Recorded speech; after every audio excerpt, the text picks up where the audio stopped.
आमचं विमान मुंबई एअरपोर्टला वाटावं इतका लांब हा दुबईला उतरल्यानंतरचा इमिग्रेशनपर्यंतचा वॉक आहे.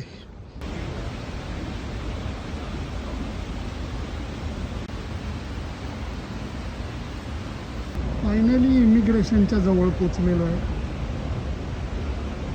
सगळे सोपस्कार पूर्ण करून आता शेवटी गाडीत बसलेलो आहे. हॉटेलकडे निघालेलो आहे दुबईच्या.